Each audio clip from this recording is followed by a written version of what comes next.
Hello everyone. Very good morning to all of you. आज के video में 13 मार्च 2023 के करंट अफेयर हम लोग डिस्कस करेंगे। पीडीएफ आप डाउनलोड कर सकते हो एग्जाम इंजन एप्लीकेशन से। अगर अभी तक आपने एप्लीकेशन डाउनलोड नहीं किया है तो गूगल प्ले स्टोर से आप डायरेक्टली इस एप्लीकेशन को डाउनलोड कर सकते हो। एग्जाम इंजन एप्लीकेशन में फ्री स्टडी मटेरियल का जहां पर ऑप्शन आता है उसी के अंदर आपको डेली के करंट अफेयर पीडीएफ मिल जाते हैं। अब चलिए शुरू करते हैं आज के करंट अफेयर। लेकिन सबसे पहले बात करेंगे कल के क्वेश्चन की। कल मैंने आपसे एक सवाल पूछा था। सवाल ये था कि एफएटीएफ की स्थापना कौन से समूह के द्वारा करी गई है। तो इसका सही आंसर है G7। कई सारे स्टूडेंट्स ने सही जवाब दिया है। जो ग्रुप 7 है इसके द्वारा ही दरअसल फाइनेंशियल एक्शन टास्क फोर्स की स्थापना करी गई थी। 1989 इसका स्थापना वर्ष है। और अगर आपसे कभी भी पूछा जाए कि एफएटीएफ कहां पर स्थापित किया गया था तो पेरिस में इसकी स्थापना करी गई थी। अभी कुछ टाइम पहले एफएटीएफ के नए डायरेक्टर बने हैं टी राजा कुमार। कौन है? टी राजा कुमार। अब चलिए शुरू करते हैं करंट अफेयर। आज की पहली न्यूज है, ये कौन सी राज्य सरकार है जिसने सभी समूहों की महिलाओं के मुद्दों पर विचार करके महिलाओं के वेलफेयर के लिए चौथी महिला नीति की शुरुआत अभी हाल ही में करी है। तो फोर्थ विमेन्स पॉलिसी अभी हाल ही में महाराष्ट्र में एक नाथ जी शिंदे सरकार के द्वारा लॉन्च करी गई है। महाराष्ट्र सरकार इस चौथी विमेन्स पॉलिसी के अंतर्गत बहुत सारी नई योजनाएं महिलाओं के लिए लेकर आ रही है। जैसे कि अनाथालय में रह रही जो महिलाएं हैं जिनकी उम्र 18 वर्ष हो जाती है, उसके बाद अनाथालय से वो फ्री हो जाती है और उनके कंधों पर भार एक आ जाता है कि वो किस तरीके से अपना जीवन यापन करें।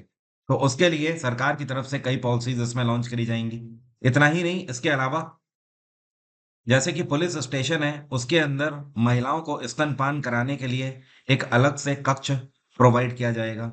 इसके अलावा पूरे महाराष्ट्र के अंदर ऐसी महिलाएं जो कि स्पोर्ट्स के अंदर आना चाहती हैं उनको स्पोर्ट्स प्लेटफॉर्म बनाकर दिए जाएंगे। उनके लिए अलग से पॉलिसी के तहत नए नए प्लेटफॉर्म जारी किए जाएंगे। साथ में महिलाओं को अपने सेल्फ सिक्योरिटी के लिए या फिर आप बोल सकते हो संरक्षण के लिए जूडो कराटे जैसी भी फैसिलिटीज दी जाएंगी। वो भी free of cost training provide करी जाएगी। महाराष्ट्र में अगर बात करें तो इस टाइम पे गवर्नर हैं रमेश बाइस। कौन है महाराष्ट्र के गवर्नर? रमेश बाइस। ये पहले झारखंड के गवर्नर थे। तमिलनाडु में एमके स्टालिन की सरकार है। गुजरात में भूपेंद्र पटेल की सरकार है। और हिमाचल में इस टाइम पे कौन है मुख्यमंत्री? अगर आपको पता है तो कमेंट बॉक्स में जल्दी से लिखकर बताइए। वैसे महाराष्ट्र के फोक डांस आपसे कई बार पूछे जाते हैं। यहाँ पर तमाशा चलता है। एक यहाँ का फोक डांस है दही हांडी, काफी फेमस है, पूछा जाता है कई बार। एक यहाँ पर चलता है आपका नाटक यहाँ पर चलता है। एक और फेमस है जिसको बोलते हैं लवानी। एक कोली नाच यहाँ पर चलता है। और एक है जिसको बोलते हैं लाजिम।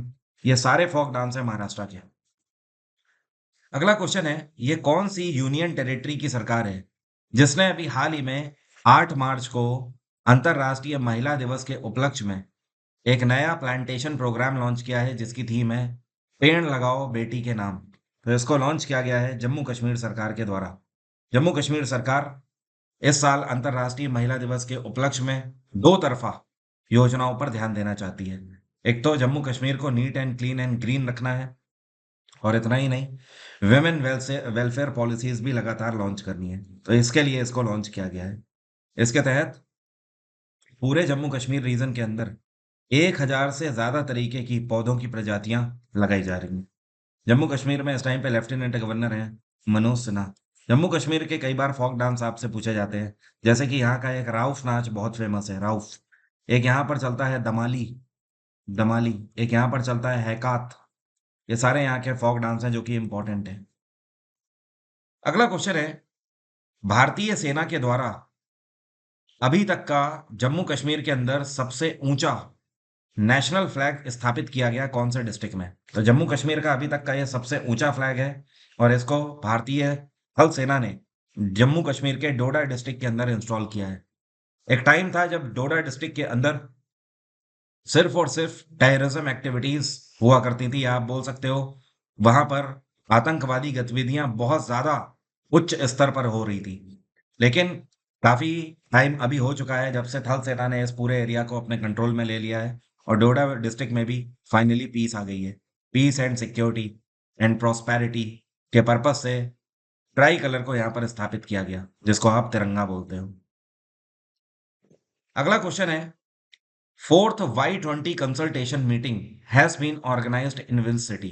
अभी हाल ही में यूथ 20 कंसल्टेशन की मीटिंग कौन से शहर में आयोजित करी गई? तो इस बार इसका आयोजन पुणे में किया गया।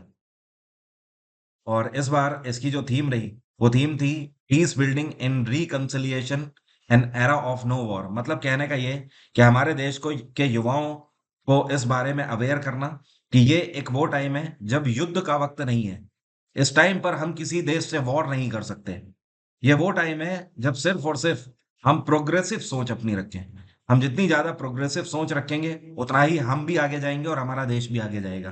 तो ये वॉर करने का समय नहीं है। सिर्फ peace and security, trade and commerce पर ध्यान दिया जाए, हम अपनी इकोनॉमी पर ध्यान दें। ये सारी चीजें प्राथमिकता है। G20 की और भी कई सारी मीटिंग्स हैं जो कि आपको ध्यान रखनी होगी। जैसे कि ध्यान रखिएगा, इस बार फर्स्ट लेबर 20 मीटिंग कहाँ पर हुई? ऐसे आपसे पूछेगा L20 मीटिंग कहाँ पर हुई? L20 मीटिंग जो हुई है, ये अमृतसर में इस बार होनी है। कब से कब तक? 19 से 20 मार्च तक आयोजित करी जा रही है, अगले ही सप्ताह में। इसी तरीके से ध्यान रखिएगा, अभी जो एंटी करप्शन मीटिंग हुई है, G20 की एंटी करप्शन मीटिंग, ये कहाँ पर हुई? ये गुरुग्राम में हुई है, हरियाणा में। ये 1 मार्च को हुई थी। वैसे मैं आपको पूरी लिस्ट प्रोवाइड कर दूंगा G20 मीटिंग्स की इस साल की, टेलीग्राम पर। टेलीग्राम का ऑफिशियल लिंक वीडियो के डिस्क्रिप्शन में सबसे ऊपर दिया हुआ है, आप वहां से ज्वाइन कर सकते हो। अगला क्वेश्चन है, ये कौन सा देश है जिसने 25 सालों के बाद पहली बार अपनी सेना में महिलाओं के लिए जगह खोल दी है? तो अब महिलाएं यहाँ पर सैन्य सेवा देंगी, और ये देश है कोलंबिया। कोलंबिया की कैपिटल क्या है? इसको बोलते हैं बोगोटा। क्या बोलते हैं? बोगोटा। और थाईलैंड की कैपिटल है बैंकॉक, जापान की कैपिटल टोक्यो, साउथ कोरिया की कैपिटल है सियोल। इस टाइम पर कोलंबिया में सरकार किसकी चल रही है? तो यहाँ पे सरकार चल रही है गुस्तावो पेत्रो की। कौन है गुस्तावो पेत्रो? ये यहाँ के राष्ट्रपति हैं। और पहले बैच में यहाँ पर 1296 महिलाओं को कोलंबिया आर्मी के अंदर इंड्यूस किया गया है। और अभी कुछ टाइम पहले आपको पता ही है, ये कौन सा देश है, मतलब करीब 1 साल हो रहा है, जिसने पहली बार महिलाओं को अपनी आर्मी में जगह दी थी? तो ये था सऊदी अरेबिया। Saudi Arabia. अगला क्वेश्चन है, ये कौन सा बैंक है जिसने अभी हाल ही में आधार हाउसिंग फाइनेंस लिमिटेड के साथ पैक्ट साइन किया है? और आधार हाउसिंग फाइनेंस लिमिटेड कंपनी के साथ मिलकर ये अपने कस्टमर्स को लो रेट ऑफ इंटरेस्ट पर लोन देंगे। ऐसे कस्टमर्स जिनकी इनकम बहुत कम है या कम है, तो ये है यस बैंक। यस बैंक ने ये पैक्ट साइन किया है। तो यस बैंक के जो कस्टमर्स हैं उनके लिए खुशखबरी है, उनको लो रेट ऑफ इंटरेस्ट पे लोन आगे मिल सकता है। यस बैंक की स्थापना साल 2004 में करी गई थी। इसका हेडक्वार्टर है मुंबई। और यस बैंक के इस टाइम पे सीईओ हैं प्रशांत कुमार। कौन है? प्रशांत कुमार। कल के दिन मैंने आपको बताया था इसी तरीके का एक pact Ujjivan small finance bank ने किया है। किसके साथ? उन्होंने मैक्स लाइफ इंश्योरेंस के साथ पैक्ट साइन किया है। मैक्स लाइफ के साथ एक्सिस बैंक का भी पैक्ट है। अगला क्वेश्चन है, पहली ऐसी भारतीय सेना अधिकारी ये कौन बन गई हैं जिनको चाइना बॉर्डर पर command electronics and mechanical engineers unit की पूरी कमान दे दी गई है? मतलब फील्ड पर जो मैकेनिकल इंजीनियर्स एंड इलेक्ट्रॉनिक्स की कमांड है, ये आज तक किसी महिला अधिकारी को नहीं सौंपी गई थी। पहली बार ऐसा हुआ है। तो ये है कर्नल गीता राणा। ये कर्नल रैंक की अधिकारी हैं। तो अब ये संभालेंगी चाइना बॉर्डर पर स्थित इंडियन आर्मी की electronic and mechanical engineers command. ऐसा पहली बार हुआ है भारत के अंदर जब किसी महिला अधिकारी को इस तरीके की field based electronic and mechanical engineer command दी गई हो। यह आपका ईस्टर्न लद्दाख रीजन पड़ता है। अगला क्वेश्चन है, जो आपको पिक्चर में दिख रहे हैं, ये नागालैंड के मुख्यमंत्री हैं। इनका नाम है नेफियो रियो। और रिकॉर्ड टाइम 5वीं बार ये मुख्यमंत्री बन गए हैं। कहाँ के? नागालैंड के। तो अभी एक बार फिर से इन्होंने इलेक्शन जीत लिया है और 5वीं बार नागालैंड के अभी ये मुख्यमंत्री होंगे। वैसे आपको बता दूं, इन्होंने गठबंधन की सरकार यहाँ पर बनाई है। इनकी जो पार्टी है, इसको बोलते हैं एनडीपीपी। क्या बोलते हैं? एनडीपीपी। और इसका फुल फॉर्म है नेशनलिस्ट डेमोक्रेटिक प्रोग्रेसिव पार्टी। तो टोटल 60 सीटों पर इलेक्शन हुए विधानसभा के इस बार नागालैंड में, और 60 में से इनको 25 सीटें मिली। अब आप कहोगे कैसे सरकार बना ली? तो जाहिर सी बात है ना, बहुमत तो है नहीं, तो गठबंधन पे इन्होंने बनाई है सरकार। बीजेपी को मिली 12 सीटें, तो इन्होंने बीजेपी के साथ गठबंधन किया। टोटल 25 और 12 37 सीटें हो गई। और 37 सीटों के साथ एक बार ये फिर से मुख्यमंत्री बन गए हैं, टोटल 5वीं बार। और हुआ ये है कि मुख्यमंत्री तो यही रहेंगे, एनडीपीपी जाहिर सी बात है ज्यादा सीटें लेकर आई है, लेकिन हाँ बीजेपी की शर्त पर नागालैंड के अब दो डेप्यूटी सीएम होंगे। एक डेप्यूटी सीएम एनडीपीपी की तरफ से होगा और एक डेप्यूटी सीएम बीजेपी की तरफ से होगा। नागालैंड में इस टाइम पे गवर्नर है ला गणेशन। कौन है? ला गणेशन। अभी हाल ही में यहाँ के गवर्नर नियुक्त किए गए हैं। जो आपको पिक्चर में व्यक्ति दिख रहे हैं, इनका नाम है रामचंद्र पौडेल। अभी ये हाल ही में कौन से देश के नए राष्ट्रपति नियुक्त किए गए हैं? जाहिर सी बात है ये चुने गए हैं, बाद में नियुक्त किए गए हैं। तो ये नेपाल के नए राष्ट्रपति अब होंगे रामचंद्र पौडेल। और ये सक्सीड कर रहे हैं विद्या देवी भंडारी को। किसको? विद्या देवी भंडारी। ये काफी टाइम से राष्ट्रपति थी। इलेक्शन का वक्त भी हो गया था नेपाल में, तो इस बार इनको बहुमत मिला है राष्ट्रपति पद के लिए। और नेपाल में प्रधानमंत्री कौन है? ये है पीके दाहाल। पीके दाहाल। पूरा नाम इनका क्या है? पुष्प कमल दाहाल। और एक क्वेश्चन आपसे और बन सकता है कि भारत सरकार ने अभी हाल ही में ये कौन सा पड़ोसी देश है जिसके साथ एक नई पैसेंजर ट्रेन चलाने का फैसला किया है? तो ये नेपाल ही है। नेपाल के साथ अगले 1 साल के अंदर हम नई पैसेंजर ट्रेन चलाएंगे। अभी हाल ही में बांग्लादेश के भी नए राष्ट्रपति अपॉइंट किए गए हैं। तो बांग्लादेश के नए राष्ट्रपति कौन अपॉइंट किए गए हैं? ये है मोहम्मद साहबुद्दीन। मोहम्मद साहबुद्दीन। वियतनाम के भी नए राष्ट्रपति अपॉइंट किए गए हैं। वो वॉन थुओंग। क्या नाम है? वो वॉन थुओंग। जो आपको पिक्चर में व्यक्ति दिख रहे हैं ये कौन है? दरअसल इनको एक्सिस म्यूचुअल फंड के एमडी और सीईओ के रूप में अपॉइंट किया गया है। तो ये है बी गोप कुमार। अब ये अगले 5 साल के लिए मैनेजिंग डायरेक्टर और सीईओ के रूप में अपॉइंट किए गए हैं एक्सिस म्यूचुअल फंड में।